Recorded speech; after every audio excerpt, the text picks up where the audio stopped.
Good morning. Welcome to Grand Rounds, and I'm going to remove my mask, and I've also thought that our speakers today could, given the new CDC guidelines with vaccinations, remove their mask while they're separated and speaking, so I hope that's okay with everybody. I'm Bruce Nitchie, and I'm the Director of CME here at Virginia Mason, and it's my pleasure to introduce Grand Rounds this morning, and I kind of want to also welcome, maybe for the first time, our Virginia Mason Franciscan Health partners. It's a pleasure to have you here, and we're going to explore better ways to share this tradition of Virginia Mason, this Grand Rounds tradition that has been part of our organization almost since its inception. And I think you'll enjoy the educational events that happen here. This morning, it's my pleasure also to introduce Dr. Gary Kaplan and Katul Patel, who are our dyad leadership, which is great tradition also for Virginia Mason. We go back many years in the dyad type leadership, going back to the Lewis and John Dare and Fred Cleveland and John Allen and many folks. Gary came to Virginia Mason in about 1978 as an intern, and his first leadership role was as chief resident. And then he stayed for his entire career at Virginia Mason. He's been our chief executive and chairman for 21 years until this recent change. And he's had a stellar career, which has been inspirational to me and to many people in the United States. He's chair of the National Patient Safety Foundation Lucian Leap Institute, and Lucian Leap has been at this podium giving grand rounds, and it's archived if you're interested.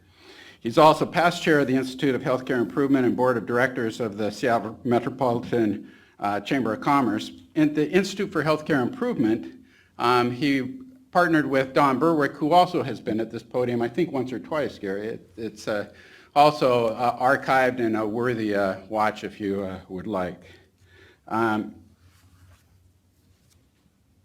He's been an inspirational leader for Virginia Mason production system and the change in management that took place in approximately 2002 following the Two Errors Human and Crossing the Quality Chiasm articles that came out that were so influential in medicine.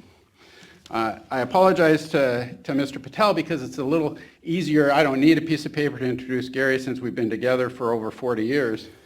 But I met Katul today for the first time, and I'm quite happy, and I feel like I've already known him because I've been at all the town halls, watching and listening to the answers, and it's I personally have to say that I think this is a great match, and it's great to be led by these two. Mr. Patel has been in the Northwest, I believe, since 2015, when he began as chief executive of Legacies CHI Franciscan, and he's also been the division president of the Pacific Northwest for Common Spirit Health, which sends him down to Oregon for a couple of hospitals, I think, on occasion as well. His career spans more than 25 years, and he's held executive leadership roles throughout the country, most recently as the executive vice president and chief strategy and operations officer at Hackensack University in New Jersey. He's got master's degrees in health administration and business administration from the University of Pittsburgh, and did his bachelor's at Johns Hopkins.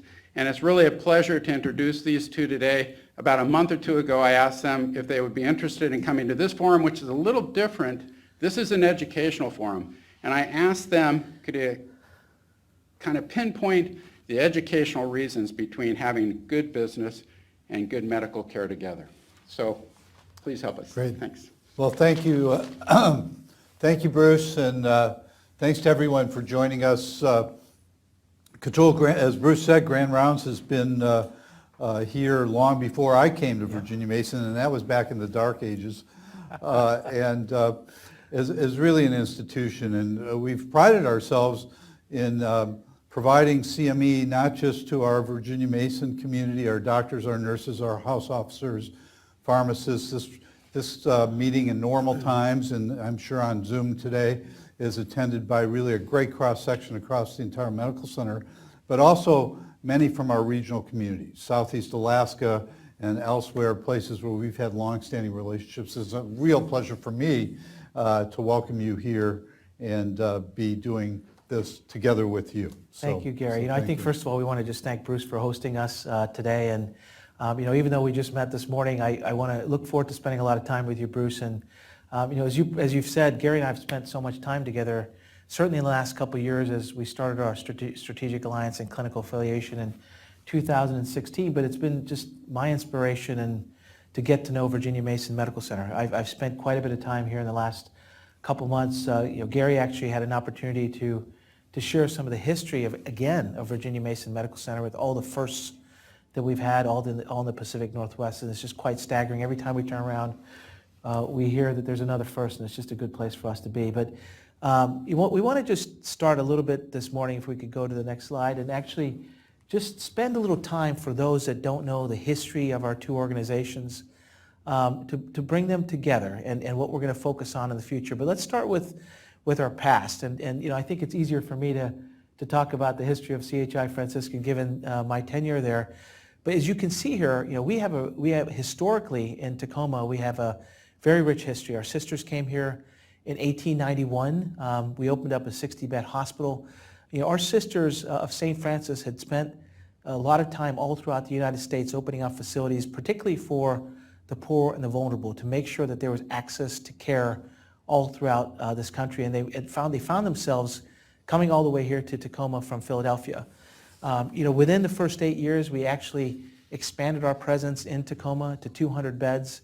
It was truly a staggering feat for the community. It became a community pillar. Obviously became the resource for healthcare all throughout the South Sound at the time.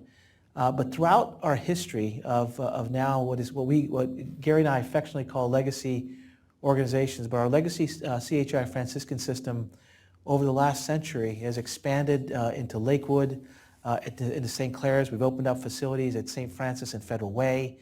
We opened up a facility in Gig Harbor, which is now called St. Anthony. And then we also built through acquisition. So we acquired at the time Enumclaw Regional Medical Center, which is now St. Elizabeth Hospital, a brand new campus 10 years ago that is in the foothills of Mount Rainier, just quite a beautiful facility. And we also acquired Harrison Medical Center, which is now St. Michael, and we actually opened up a brand new campus in Silverdale, over $500 million of investment into that community, and has really become a powerhouse in the peninsula in terms of tertiary care. So just as you can see, the richness of CHI Franciscan, the legacy is just so strong as we now enter into Virginia Mason Franciscan Health. Yeah. Well, I've had the pleasure of visiting many, not all, of our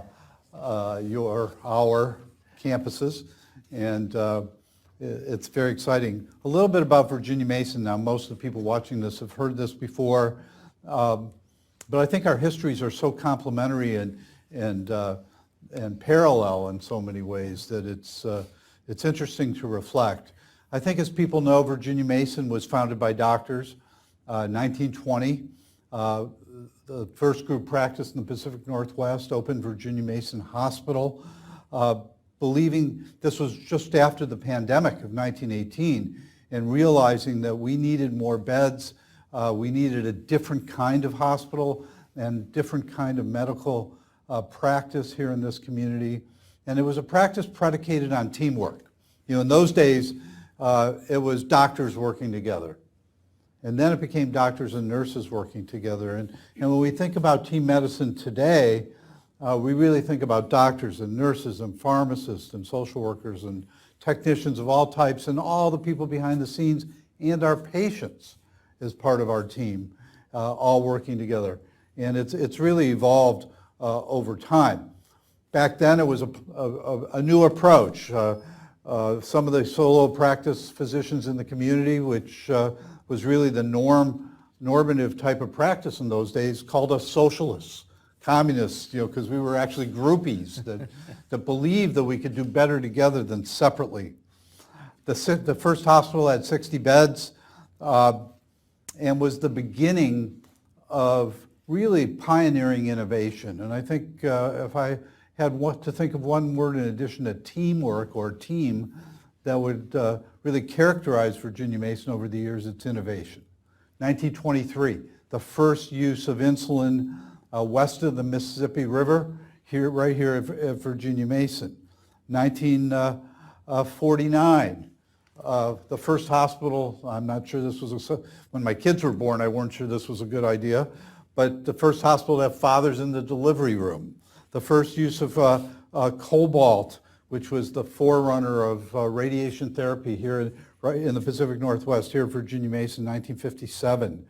1969, the first short-stay surgery program. So taking what had been traditional inpatient surgery, all of those inpatient resources that really we came to realize back then weren't required to help people get what they needed and get back home in the same day.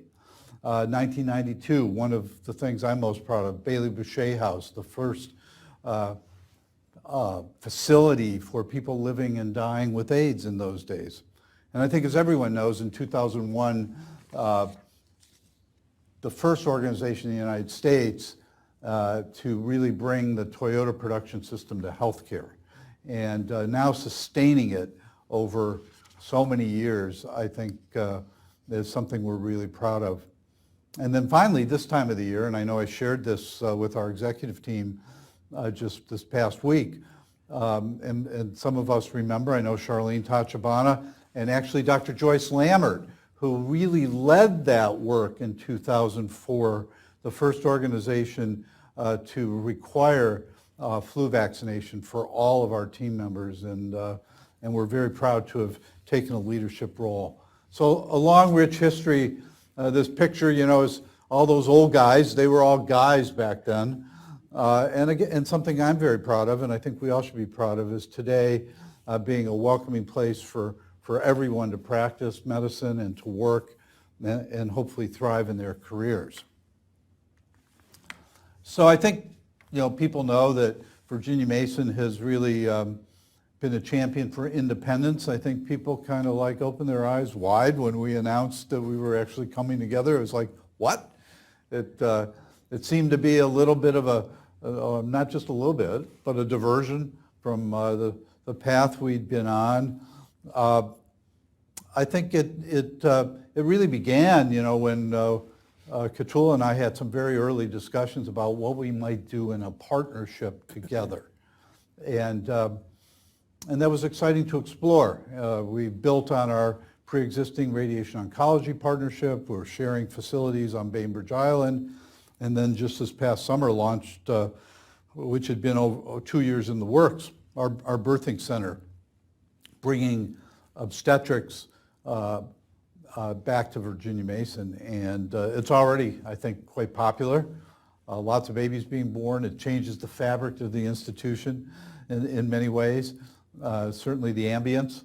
And as we got closer together, in parallel, our market's been changing. Our market has becoming even more consolidated here in the Puget Sound region.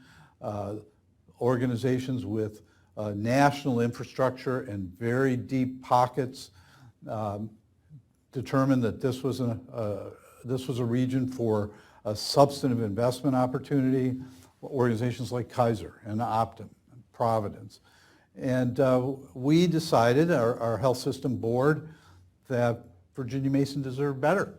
Better, and I'm not just talking about our people, I'm also talking about our patients.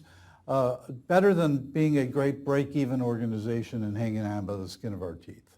And so in CHI Franciscan, we found a partner where we were really aligned. And I'm excited about the path we've embarked on and truly designing a consumer-focused healthcare system, one that is really driven by our patients. And, you know, Virginia Mason, and I know Franciscan is focused on this historically as well, but we, you know, when we put out our new strategic plan, the year 2000, it was about the patient at the top of our pyramid. At those days, it was a changing paradigm. That represented a lot of change for this organization. I think patients are different today than they were 20 years ago, and having the opportunity to drive a consumer-driven, patient-driven organization into the future is what this coming together is all about, and I think we have a lot to be proud of. Some of you have seen our early branding. You know, the system was created a little more than 60 days ago, so it's very much a work in progress. And we're taking care of patients every single day. Teams across Virginia Mason Franciscan Health doing great work to care for patients and their families. And we're changing. It's the ultimate changing the tires while the car's going down the freeway. And we've put in place our board of directors, 14 committed individuals committed to the future of VMFH, coming from Legacy Virginia Mason and Legacy CHI Franciscan. We have released a new logo, which we believe expresses the deep roots in the community and really a personalized approach to care. I've heard lots of interpretations from different people, and we're actually looking forward to continuing to build out the narrative of what our logo, but more importantly, our brand represents here in the marketplace. Our first phase of our advertising really was about announcing, yep, we finally did it, we come together, it's official. And now we're really in phase two, which is really, what does it mean to truly be consumer and patient driven, and how are we going to be different in our brand of healthcare? So we know integration is going to take a long time. Integrating organizations of our size takes many months, some ways years.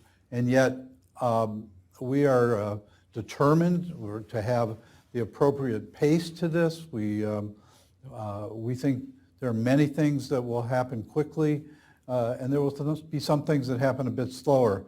But there will be change, and as we know, change means opportunity. We know that in our industry, change is a way of life. The status quo is not sustainable in healthcare, and I'm excited about the changes ahead.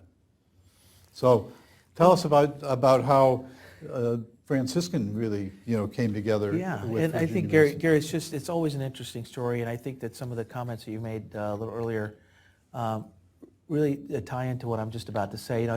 Bruce mentioned that I joined CHI Franciscan in 2015, and one of the first things I noticed about Franciscan is we were exceptionally strong from a geographic perspective, particularly in the South Sound. We had, as I mentioned, we had facilities all the way in Burien, in and around the South Sound, and we went all the way into the peninsula. But we had a limit. One of the things I had noticed is there was a tremendous amount of out-migration that was leaving the South Sound and the peninsula and leaving to Virginia Mason, leaving to Swedish, leaving to UW. And there was an opportunity for Franciscan to become stronger, to make sure that the patients stayed closer to home. But frankly, it would have taken years. It would have taken reputational change for those that live in the South Sound. And as for many residents that actually came into Seattle for work, it was going to be very, very difficult to do.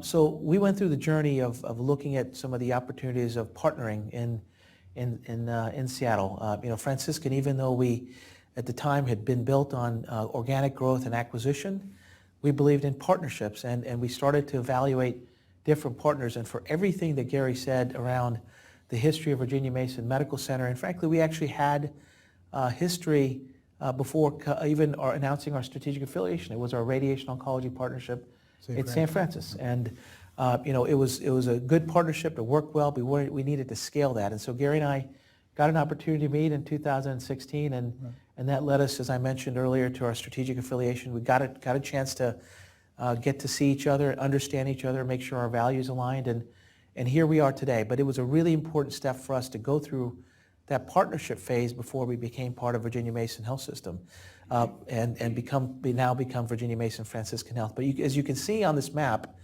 it was a pretty substantial opportunity for us at Legacy CHI Franciscan to enter into Seattle. And I couldn't think of a better organization to partner with, given the time that we'd spent to learn each other.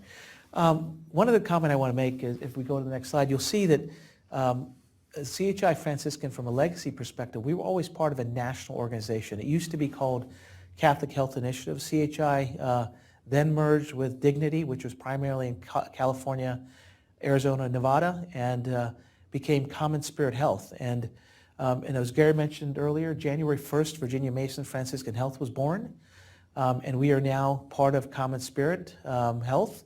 We're a very prominent part of Common Spirit Health. You can see on the map here, even though we have a number of locations all throughout the country, the Pacific Northwest Division, as we call it, is an extremely critical part of the future of Common Spirit Health. But just to give you a sense of what that encompasses, we have, we are one of the largest health systems in the state and growing.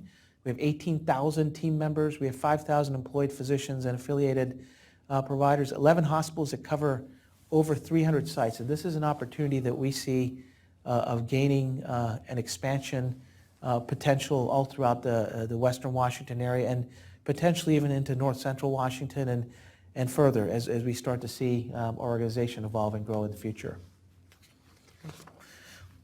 So you can see here the geographic reach. One of the things that's most exciting to me is, when you're in healthcare, the name of the game is patients, and you need to have access to patients. And what's exciting about, one of many things that's exciting about our new health system, Virginia Mason Franciscan Health, is our breadth and depth, our geographic reach. Today, we have 11 hospitals across Western Washington. You can see them here on this slide, and Katul's run through those.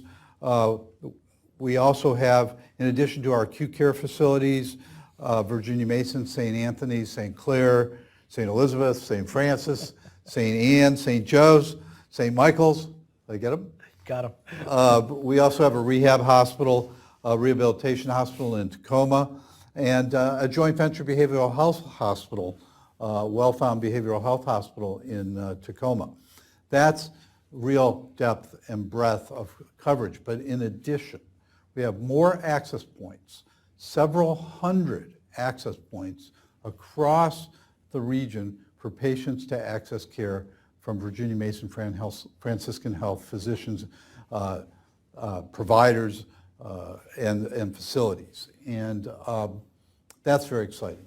That gives us those access points, those access to patients, and we know that's critically important for us to stay cutting edge, to continue our academics, which we'll talk about in a couple minutes, and all of the things that have come to be associated with both Legacy CHI Franciscan and Legacy Virginia Mason. And I think, Gary, that's also a good point. Irrespective of how many access locations and sites we have, this is all about our patient. We've said this from the beginning, and just to go back a little bit again in history, if you go to the next slide, if we could, we need to talk about what is our primary focus, which is quality, safety, and certainly the patient experience for our patients.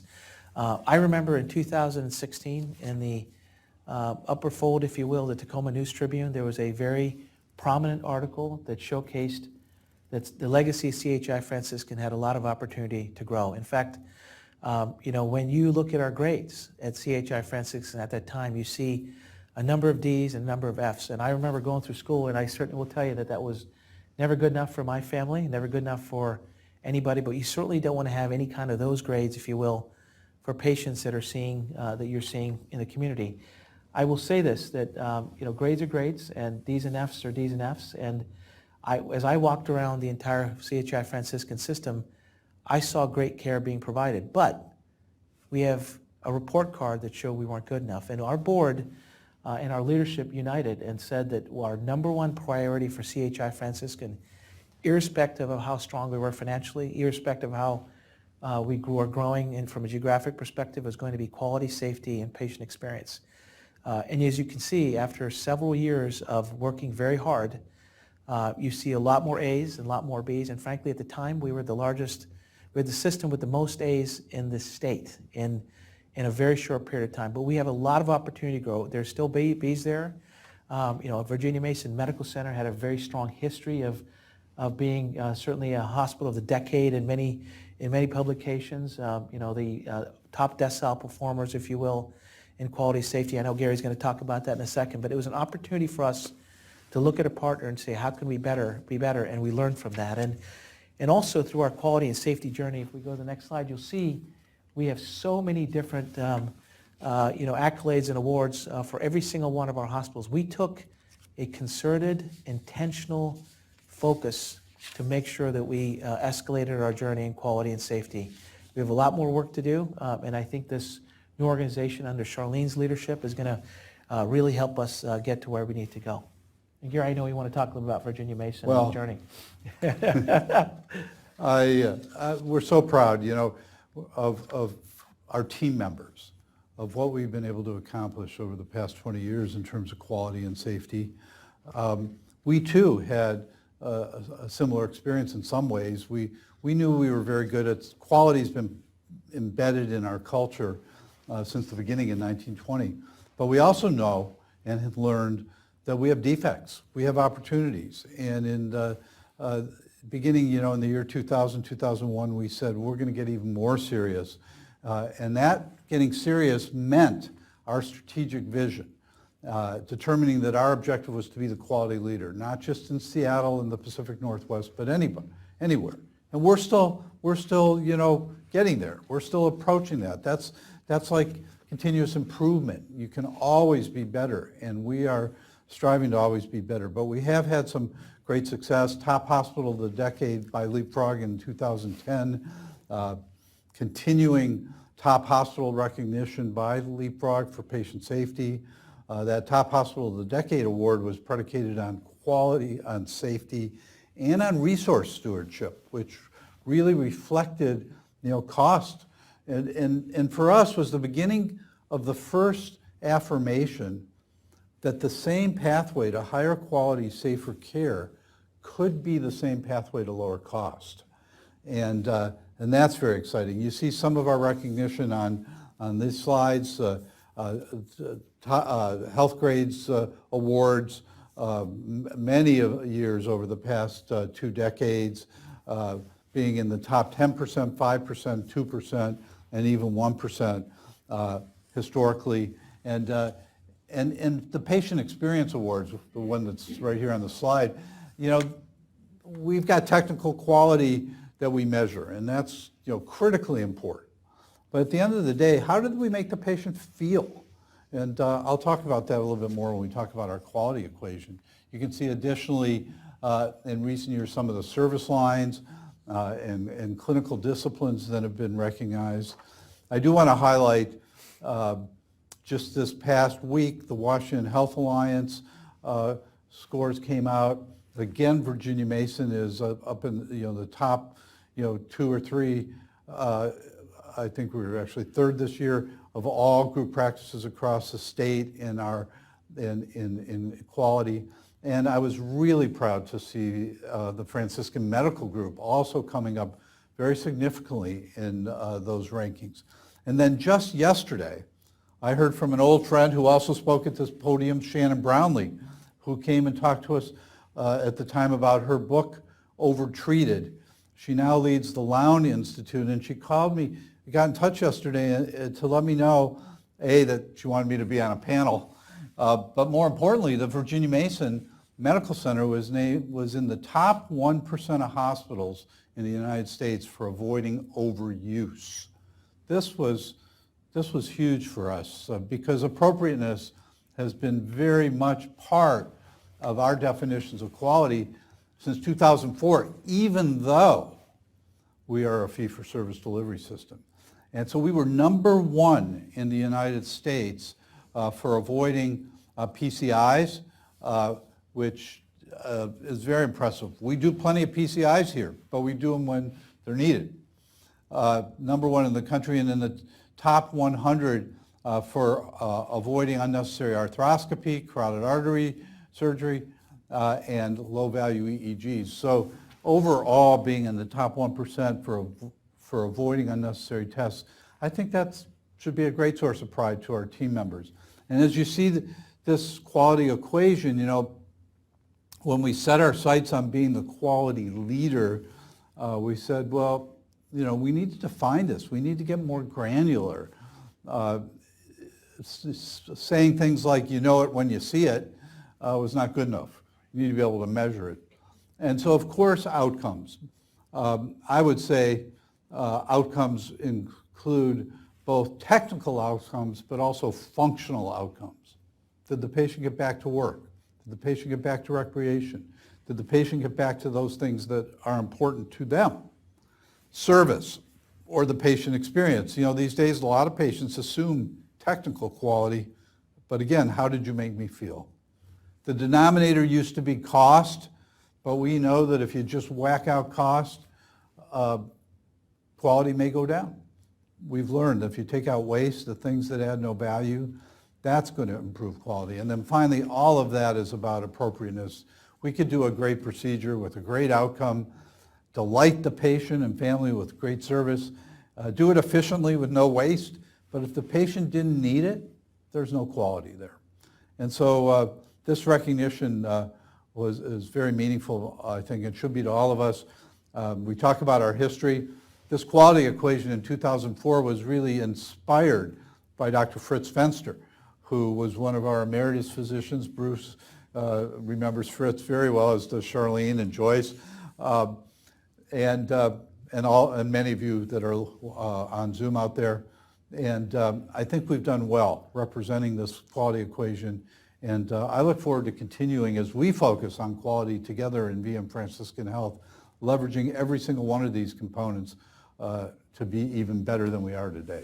There's so many things that actually aligned our legacy organizations, but I think one of the things that Gary and I have talked about, the singular thing that will align us even more is our patients. Right. And that's going to be our focus moving forward. So we've covered a lot of our history of our legacies and the whys of Virginia Mason and Legacy CHI Franciscan came together. Let's now focus and pivot into the future. And I think when we formed this new organization January 1st, there was a lot of work that was actually done last summer.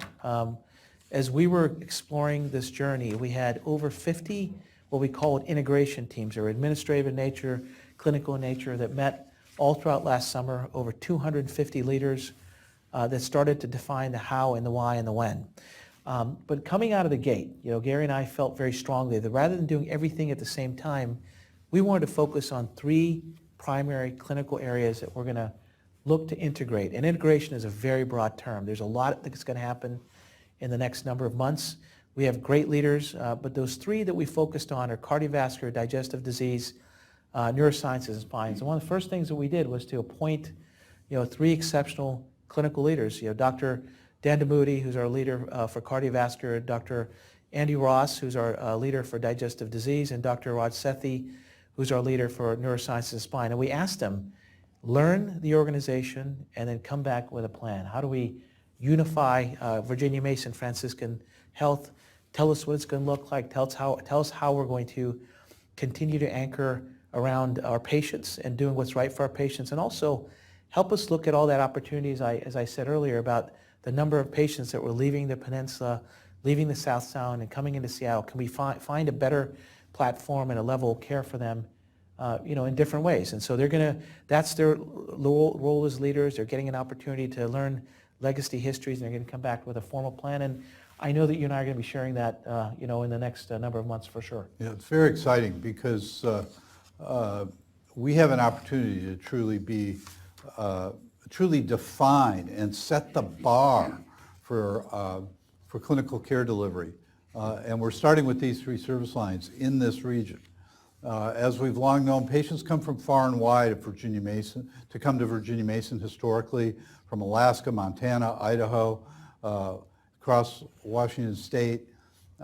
We believe that we can even attract patients on a national scale if we build the right programs, the right systems, and these institutes will be focused not just on care delivery, but also on academics.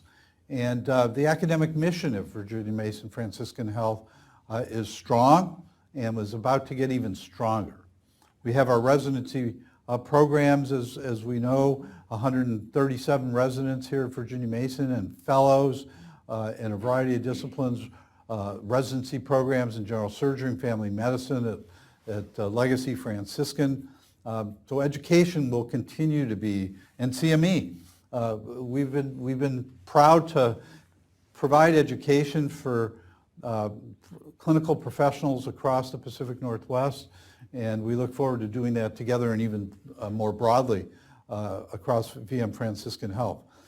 But I did want to spend just a minute talking about research. Research is about discovery. It's about new ideas. It's, again, about innovation. And research has been important to Virginia Mason really since the beginning. And then in 1956, the Virginia Mason Research Center was founded. And that evolved, and with generous philanthropic support from our community, became the Benaroya Research Institute. Today, BRI is a powerhouse and really one of the world's leaders in autoimmune disease research. I know many of you are clinicians out there, but I'm learning every day about autoimmune disease and how there are well over 85 autoimmune diseases now, which means that autoimmune disease touches every one of us personally, whether it's family or friends, neighbors. Autoimmune disease is very prevalent in our society, and true breakthroughs are coming out of BRI.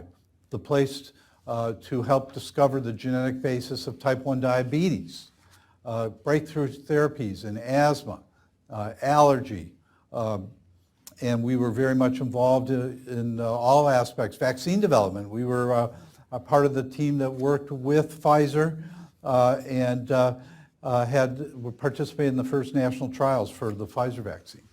And so I'm going to talk in a minute about another exciting academic development, but I'm going to save that, so stay tuned. One of the places that I've heard from many of you, I know Katul has as well, is what's the deal with IT? You know, we all know that information technology is a critical component of the future. Legacy Franciscan is on Epic, Virginia Mason's on Cerner. How are we going to do that? Does that mean one of us is going to have to change? And I'll tell you, I knew we were on the cusp of something great when I realized that Common Spirit Health had half of their legacy organizations, CHI, on Epic, and Dignity, the other half on Cerner. And they have no plans to change that. And so as we went through our dating period, or whatever you want to call it, the dance of coming together, we talked about this. And we said, we're going to remain on our legacy platforms. That was not just, Katul and Gary kind of fantasizing and making stuff up that's possible, but actually working and talking with our IT teams, our new CIO, Ellen Wiegand, who many of you know, and the IT infrastructure at Common Spirit Health, so we can create the connectivity that's going to be essential. So we're already all about that. And we are using Commonwealth and Care Quality. Commonwealth is Cerner's external platform. Care Quality is the Epic platform. We've been PDSAing new tools, and we are enrolling patients such that those patients, and I think I heard there were 30,000 patients already enrolled in this, those patients, actually their records and their charts can be accessed by either system. It's the beginning of seamless connectivity. It's not going to be, in its final form for a while. But we are confident that we are going to be able to talk to each other, to share patients seamlessly, to refer patients across both organizations, to use direct messaging, and to, most importantly, create a consumer experience that's easy for them to self-schedule over time, easy for them to access their medical record through our open access programs, and easy for our clinicians to do the right thing and continue to take great care of patients. So we're excited about this opportunity. And I think, I was just going to tease you, Gary. You did such a good job explaining how we're going to come together from an IT perspective. My answer to every question that we get is I'm going to take Ellen Wiegand on the road with me for our speeches. Yeah, there you go. It gets very technical for both of us as we get there, but it's an important body of work that we've got to do. But I want to just also comment on a couple other strengths that we have as we come together. I think there's been so much excitement about Virginia Mason Franciscan Health coming together, and we've actually gone through quite a bit of journey. I think you've heard about that, but there's a couple points I just want to impress upon everybody. First, the Virginia Mason production system. It is something that, frankly, the legacy system of Franciscan was really, really excited about. We piloted, as Gary talked about, at St. Anne and Burien. We saw truly some of the successes of what that meant, and I think this is an opportunity to not only scale the production system all throughout the new organization, but potentially at pockets of common spirit. Gary and I have actually already got some interest from other divisions all throughout Common Spirit to learn about the production system. One example is Northern California reach out that Gary and I had just a few days ago. So it's an opportunity for us to take some of the great things that we're doing here and showcase it all throughout our new system, but also all throughout Common Spirit at a period of time. The other comment I want to make, Gary touched upon this earlier, but as being part of Common Spirit Health, we now have the opportunity to really be, if you will, the destination organization for 4 time zones, for a system that is $30 billion in revenue, has over 140 hospitals, has thousands of sites of care all throughout the United States of America. And so what we look at is everything that we do in this Pacific Northwest area is an opportunity to become an innovation hub, an incubator of sorts for Common Spirit Health. It's an opportunity for us to use our legacy organizations, our geographic scale, our clinical quality, our clinical enterprise. Gary used the word powerhouse for research, but it's a great opportunity for us to showcase some of the great things that we can do as being part of a larger system. We're very excited about that. VMI will help us, along with KPO, to spread VMPS as it is already happening. And this isn't just Katul trusting me or taking a little bit of a flyer on this. As Katul said, we've piloted this at St. Anne's in Burien, and it's been extremely successful. But I would say I knew that they were serious when Katul, as CEO, his chief medical officer, his chief operating officer, his chief strategy officer, his chief nursing officer, said, we're going to take a risk, and we're going to come with you to Japan. That was the first of 3 trips of leaders from CHI Franciscan coming with a Virginia Mason team and other VMI clients to Japan. I got to say, it was kind of fun looking at you, watching you outside of your comfort zone. Very much so. Learning how to build air conditioners. Yeah. But it's something that I think has huge potential as we work to take waste out of processes and improve our quality and safety, and at the same time lower our cost of production, so that we can be stronger and that we can help contribute to what our society and communities badly need, which is bending of that cost curve. So as I promised, I would talk a little bit more about academics. I want to do so through the lens of equity. As our Virginia Mason Medical Center community knows, health equity is very much on our minds. It's deeply embedded in our 2021 goals. We know that we need to be not just a great place to work, but a great place to get care for everyone across the community. There is data that is clear that there are many segments of our community that won't seek health care or won't seek health care until perhaps later than they should, if they aren't comfortable and don't feel there's the cultural competence and the ability to identify with people who share common experiences, perhaps look like them. It's tragic, in my opinion, that only 2% of physicians in this country are African American males. That has huge health implications for the black community.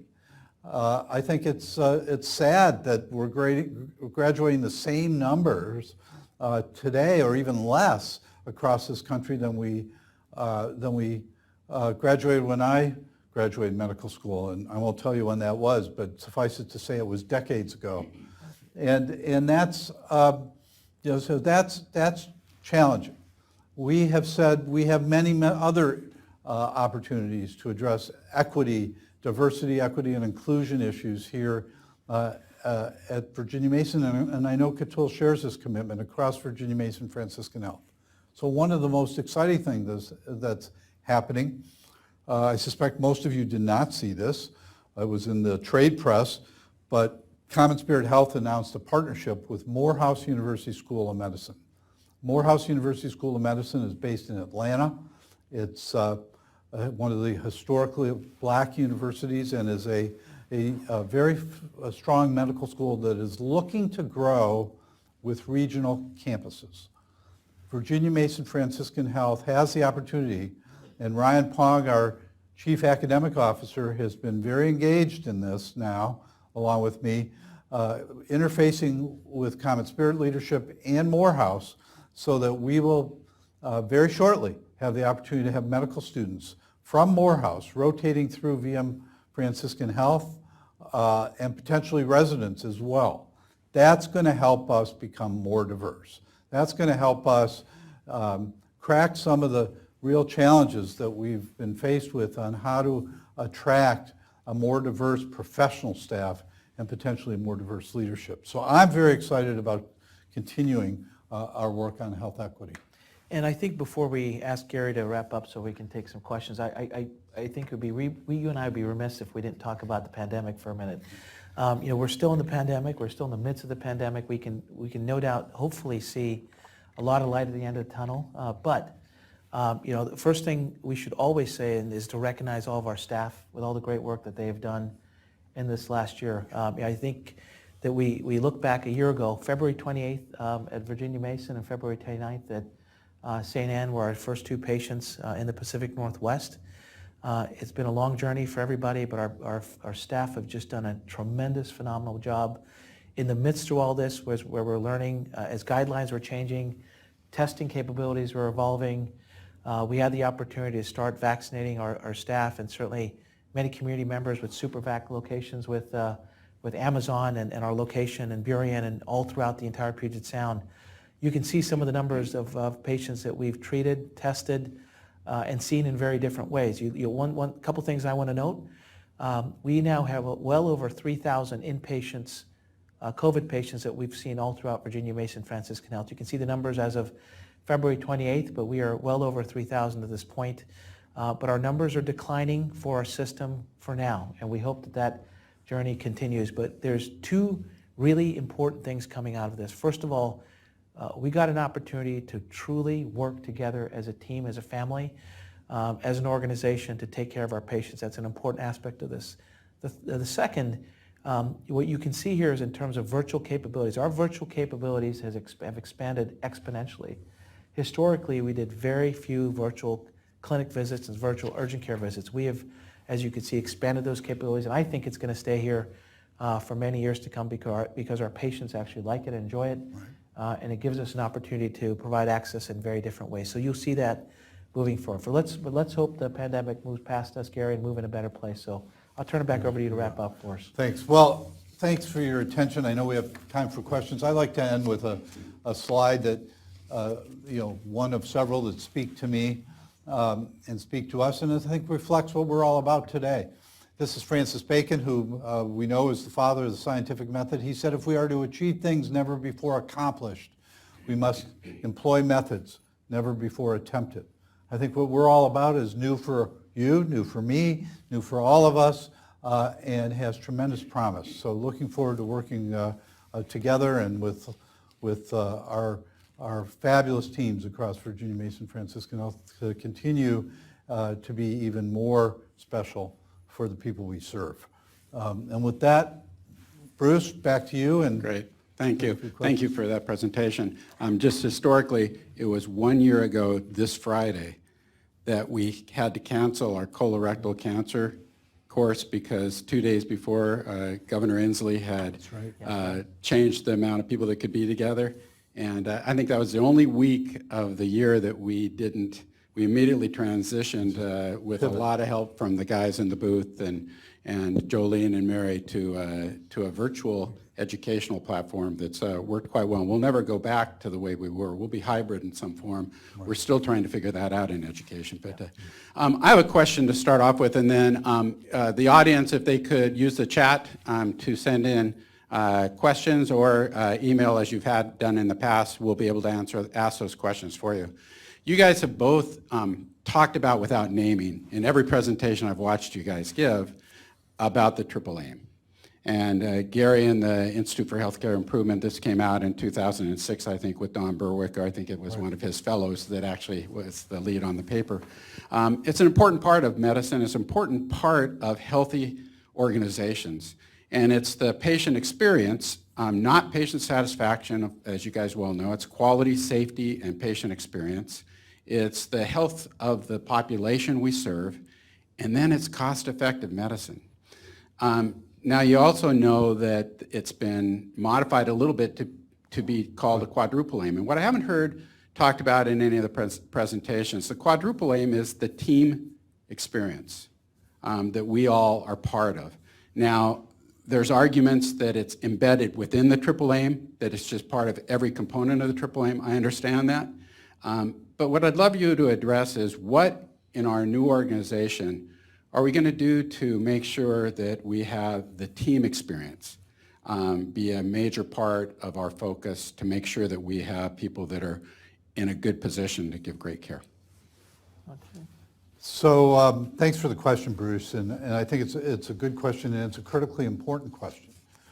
I think those of you at Legacy Franciscan at Legacy Virginia Mason know that in recent years we've modified our organizational goals to talk about the Virginia Mason experience. It used to be the patient experience or patient satisfaction that was on our goal list, and we modified that to say the Virginia Mason experience. And within that, we're both the patient and the team member experience. I think it reflects the recognition that we can't be a great place for patients unless we're a great place for staff. Now that's, those are words. It's easy to talk about. I think we've got to demonstrate through our actions, through the environment that we create, that when you come to work at Virginia Mason Franciscan Health, you have an opportunity to work at the top of your skill set. If you're a licensed professional, at the top of your license. If you're a team member behind the scenes, at the top of your skill set and understanding how what you do contributes to the overall organizational goals. And I think that's critically important. And we can't succeed on behalf of our patients, we can't succeed with the other elements of the triple aim that you identified without it being a great place to work. And at the end of the day, the lens I see that through is respect for people. And I go back to Paul O'Neill and Lucian Leape's original questions. Am I treated with respect by everyone that I work with? Do I have what I need to do my job and do my job well? And am I thanked and recognized for my contributions, no matter where I am in the organization, no matter my job, my race, my gender, no matter where I am. And that's what we're building. That's what's essential. And I'm confident that we will be about that. I know our leadership team shares those values, and I think you'll see continuing emphasis on being a great place to work. It's hard these days. There's challenges, lots of adverse winds coming at us in so many different directions. So it's going to take focus and perseverance to really make sure that we sustain that long term. Bruce, let me just add one other thing. By the way, very soon, Gary and I are going to stop talking about legacy organizations and moving, into the future. But I think where we are right now, it's important, and I think your question is a great one. I want to go back to, you heard me talk about our board coming together around quality, safety, and patient experience, but we actually created, from a legacy CHI Franciscan perspective, 7 strategic priorities. One of the 7, a very prominent one of those 7, is specifically termed capturing the hearts and minds of our staff. And the reason that we shaped it that way is that every year, like many organizations, we were conducting employee opinion surveys. I read every single one of those comments that employees take the time to write. And my first year was a binder this thick. My second year was a binder and a half. Third year was 2 binders. But I go through every single one of those comments. And as I started to read some of those comments, you could see with how aggressively we were growing as a system, lots of changes happening as part of a national organization, there was a huge disconnect. And so we specifically as a board and as an executive leadership team said we need to capture, we wouldn't use the word recapture, but we wanted to capture the hearts and minds of our staff. In my view, it is a critical aspect of shaping a patient experience. You can't capture the hearts and minds of all your patients if you don't have the hearts and minds of your staff. You see it in every industry, but even in healthcare, it's even more important. That's what we need to focus on again. You'll see it. That's great, thank you. Jolene, do we have a question? Yes, we do. We have two questions right now, but before I relay the questions, I would just like, there's a comment from our own Dr. Mel Freeman, and he says, thank you both for an excellent presentation, which Thank you, Mel. Thank you. Mel is previous director of CME and one a of retired my ophthalmologist. mentors Oh, for nice. years. He'll tell you retired he's not ophthalmologist. retired. Okay, good. Go ahead, Jolene. Okay, our first question from Dr. Gluck. What future do you see for telehealth to reach without huge capital expenses into central Washington and WAMI areas? Good. Yeah. Well, I mean, the future is leveraging technology. Now, we know that technology alone will not suffice. I remember hearing from our senseis the adage, don't automate bad processes. And one of the things I know that both Katul and I are so proud of is how rapidly over the past year we have stood up very robust telehealth platforms and done so by integrating them into our workflows. So our teams have really, I think, embraced telehealth actively, and I don't see us going back. I think that patients still want that personal relationship. As we found out when after a period of almost exclusive telehealth and then reopening to in-person visits, that we thought they'd be like 75-25% more telehealth. They were more like 50-50 because people had that pent-up demand to see and spend time with their physicians. However, I think it's going to level off, and already we're back to substantive volumes of telehealth. Our legacy long-term referring clinicians program, telehealth is a huge opportunity, and I think that's likely one of the things that Dr. Gluck's referring to, because if we're able to connect even more seamlessly, even more real-time with referring communities across Washington State, Central Washington, Southeast Alaska, and elsewhere, that's going to give us an opportunity to continue to solidify those relationships. A lot of those were built by the people that were our teachers, Bruce, and it's been incumbent on us to preserve those relationships and now the next generation of relationships. And I think that generation is very comfortable with technology and telehealth, and I think it's here to stay, going to be a big part. And I think we could do it at relatively low cost. Yes, and I think just to give even a different perspective on that too, but around telehealth, it's not just about providing virtual visits for our patients on an outpatient basis. From a Legacy Franciscan perspective, we started to see the cost of sitters increasing over and over again. It was harder and harder to, if you will, also find staffing around those areas. And we wanted to make sure that we provided safe care, but to do it in a much more cost-effective way. And we stood up what we call virtual sitters. And now, at the height of the pandemic, as we started to scale all throughout Common Spirit, we were providing those services to Texas, our division in Texas. So it's a great opportunity fabulous. for us to potentially scale that, but do it in a very safe, effective way moving forward all throughout this country. I always wanted Alexa to help me feel comfortable when I was lonely in the hospital There bed. you go. Okay, go ahead, Jolene. Thank you. The next question, in such a large organization, how can philanthropy be undertaken? How can what be under? Philanthropy. Well, that's a good question. Yeah, go ahead. Start after you. And that's a good question, and it's very much on the minds of our philanthropy teams in both organizations. Gene Jackham, who's been long-term president of the Virginia Mason Foundation, is leading the philanthropy effort across all of Virginia Mason Franciscan Health.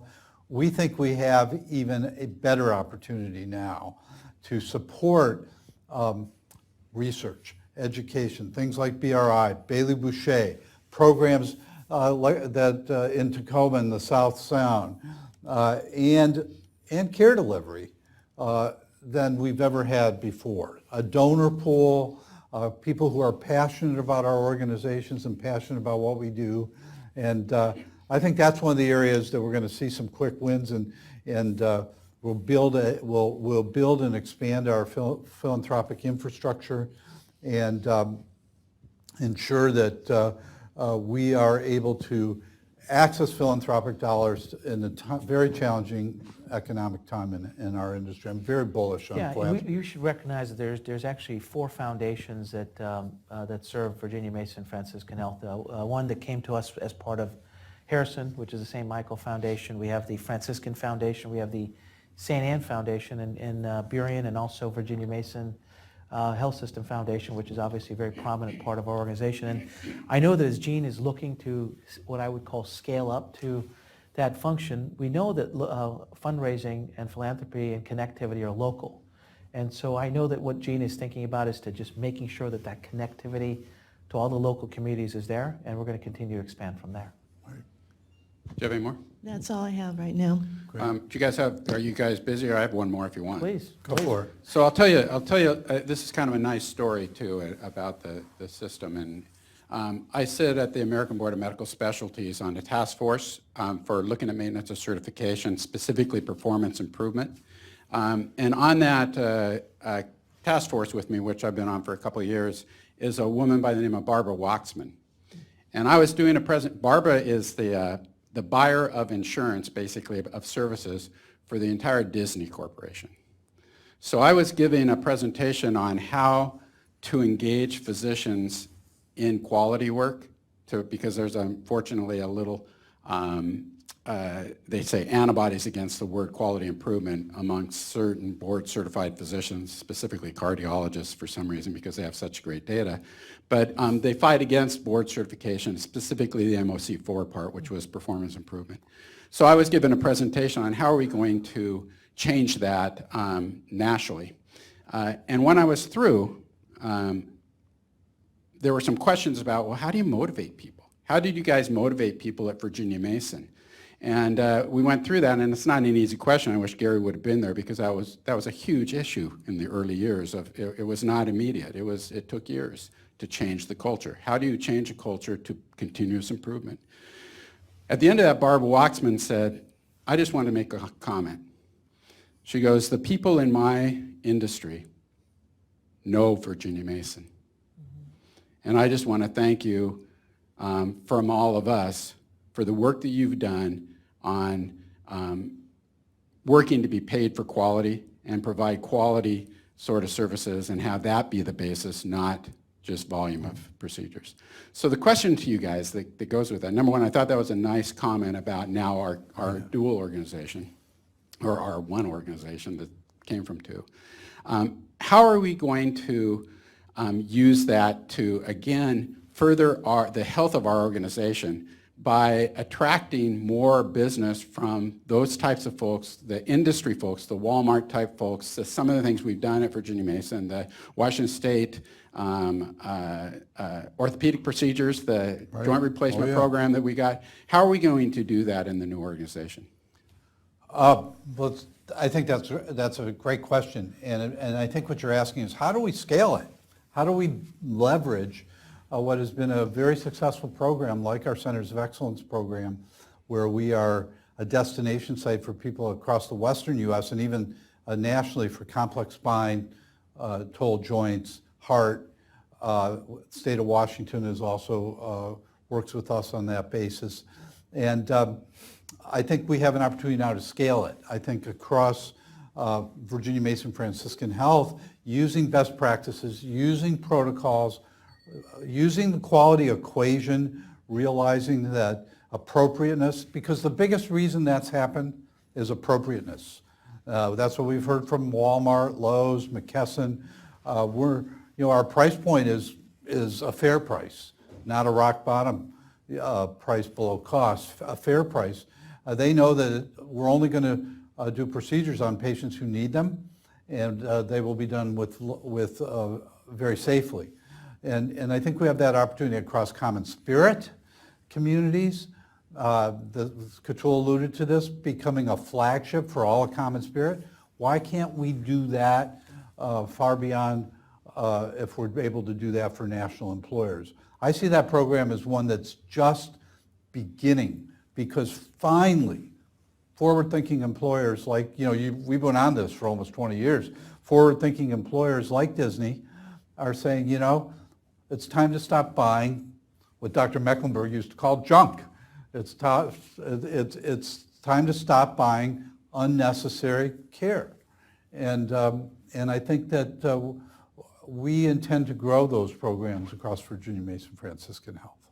Gary, let me just add one other thing. We've, because I think it's a good question, Bruce. We actually last summer, as we were putting together a strategic plan for Virginia Mason Franciscan Health, we actually put together a group called a Blue Ribbon Panel.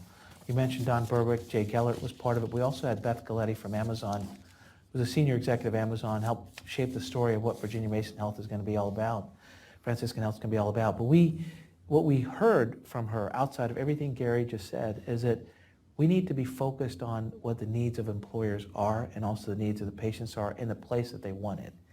Part of her message was that, and I think this becomes so much of a lecture series of sorts, but our industry doesn't move fast enough.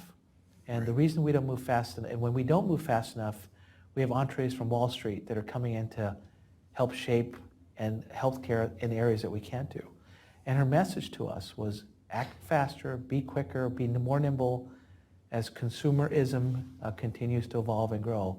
And so I think that's going to be part of the story that we create here with our new health system as well.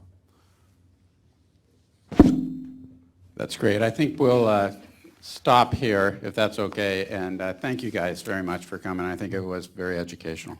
Thanks Our for the pleasure. invitation. You bet. It was Yes, fun. thanks, Bruce. Thanks. Our pleasure. Maybe you'll invite us back. Thank you, everybody.